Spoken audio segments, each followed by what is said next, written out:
Hey everyone, I hope you're doing well. Thanks for stopping by. It is almost Halloween. Do you have everything ready? Do you have some traditions that you do every year? Do you go to parties, dress up, go trick or treating, sit at home and watch horror movies, decorate your house? What is it that you do that makes it special for you? Personally, it is not Halloween until I watch Vincent Price's Dr. Five movies. They're some of my all-time favorite.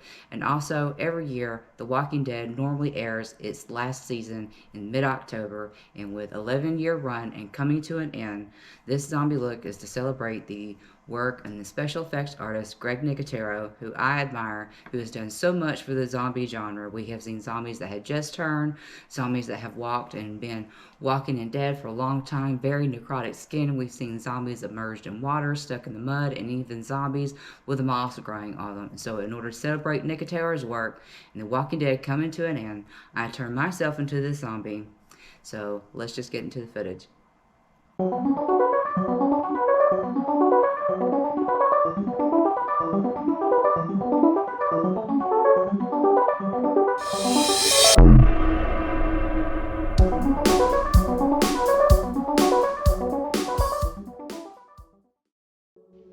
For the mouth prosthetic, I'm using a glue gun and a set of acrylic teeth that I purchased off of Amazon. To keep things center, I work from the left to the right on each side, placing 8 teeth at the top and 9 teeth at the bottom.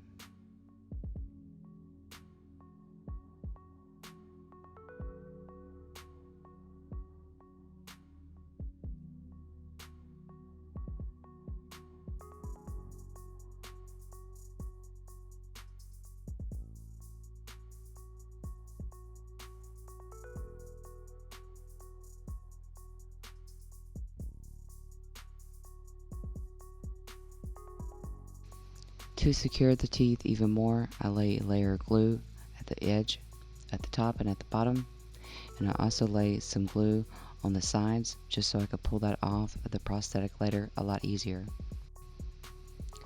Taking some gelatin left over from projects, I put those pieces into a microwave safe bowl and I pop that in the microwave for 10 seconds at a time, and I begin to layer areas around the face that I want the prosthetic to look a little bit more decayed. The gelatin mixture starts to harden, pop that back in the microwave for a few seconds at a time. And here I am taking some witch hazel and thinning out the edges. And here is the final piece. To begin, I take Vaseline to protect my natural hairline. I'm going to be laying down a lot of latex all over the face. Good practice to do. Taking liquid latex, I pull my skin back a little bit on the forehead and I lay down a layer of liquid latex. I go back and forth with the dryer, about 3-4 coats on the areas. I don't want any of my skin to not look necrotic, and you're going to see that I punch holes in this later. I begin to take those gelatin layers, applying a coat of liquid latex, and get those put down. Going through, I paint my lips black so it does not show through the prosthetic teeth that I created. Applying more liquid latex, I go over where I'm going to be placing the gelatin piece. You see that it's still attached, and anything that's loose or flies away, I go back through and I add more liquid latex just to get that secure. Going back through, I lay down more liquid latex to make sure that those prosthetic pieces are a little bit more seamless. And also you want a good layer, 3 or 4, because when you go through and punch through, you want that thick as to not damage your skin.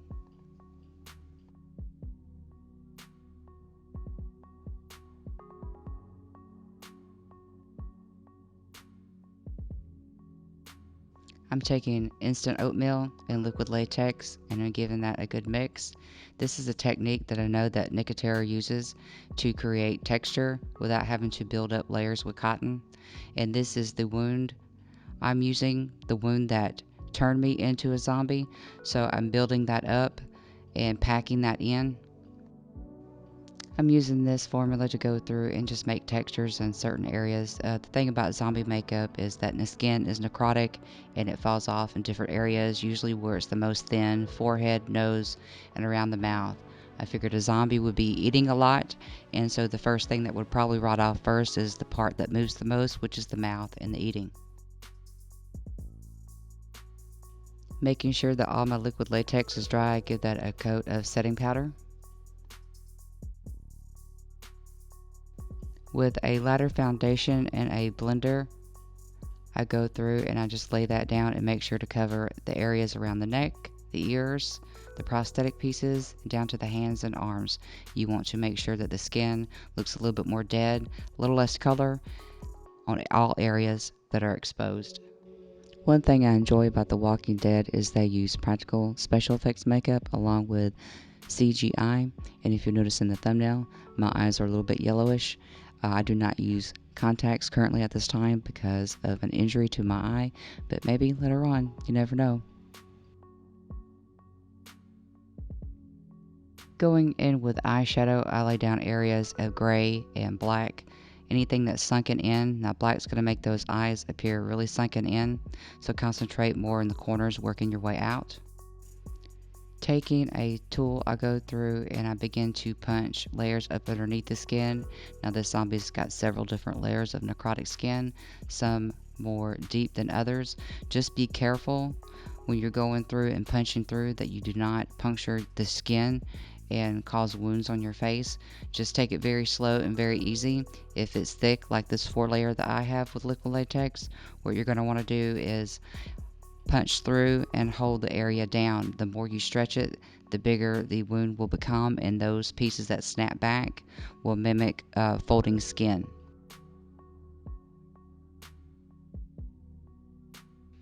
Just make everything random. Where you don't have texture, use this technique to bring texture in. You can even put more texture around the areas of the gelatin. Just as long as the skin does not look nice and pristine, that's what I was going for. So just have some fun with it and experiment.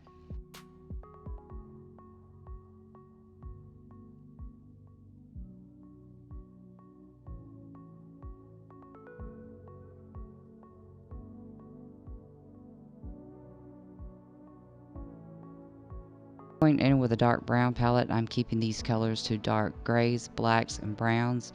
My zombie is aged and weathered, so we do not want any pink skin. We don't want a lot of heavy blood because zombies are not alive. They do not bleed that bright red. So keep that in mind when you're doing your makeup, or if this is a zombie that has just turned, bright reds will work. It's just up to you and what you want to do. Blend all your colors in, get them around your ears, every area that you know that's going to be on film or be exposed throughout your costume.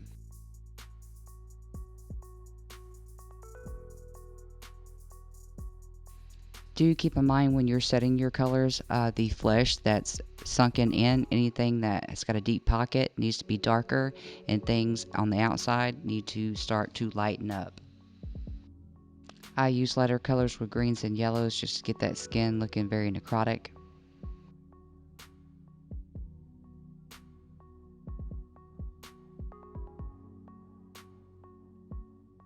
Every color that I'm using from every palette, I make sure to concentrate that around the mouth area.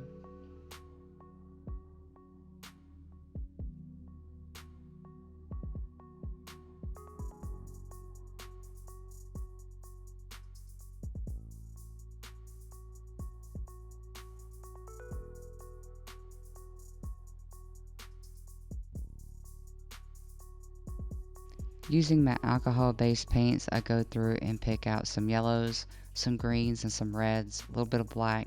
And what I'm doing is I'm going to paint those teeth, get them really dark and grungy, and grimy.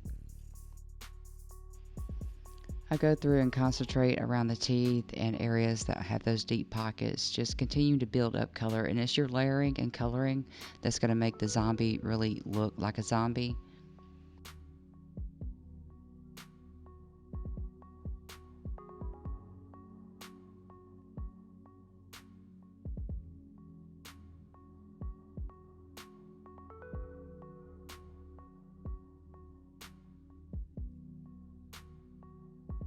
Most of my red is an aged blood from this alcohol palette, and it is the wound that caused me to turn, so I made sure that it did have a little bit more red than the rest of the look. I wanted that to pop a little bit more than what was on my face. So just dimension, layering, shadow, tapping colors off. Going in with a stippling sponge, I get those colors from the palette onto the hands and the fingers, concentrating more around the area of the nail bed and blending that out toward the elbows. Time for zombie blood. Now, zombie blood is darker. If you do not have zombie blood, this is a tube that I purchased. It came dark. If you have nothing but stage blood or gel blood, you can color it with a little bit of black and get the same effect. And I just go through and I concentrate that even more so around the mouth and around those deeper pockets into the skin. Keep in mind there are no set rules for your zombie makeup, but keeping in tune with The Walking Dead, I chose to leave mine a little more natural and muted according to how skin decays. The only rule that I would keep in mind is that you have highlights and you have shadows.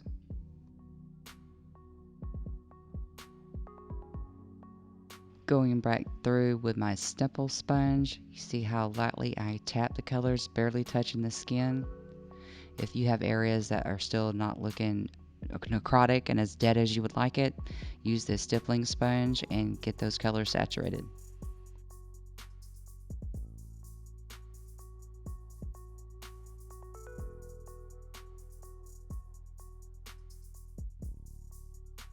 Going in with some hair conditioner to make it very grungy and grimy. This is a technique I know that they use on The Walking Dead. Here is my final look of the zombie, The Walking Dead edition. And also, I absolutely had to create that famous scene in that first season where Rick Grimes walks upon a zombie that's laying in the grass. Are you guys a fan of the show? Have you been watching for 11 years? Are you going to be sad to see it go away? Are you going to watch any of the spin-offs? Who are your favorite characters? Please list those in the comments below. And I'll see you guys in the next video. Bye.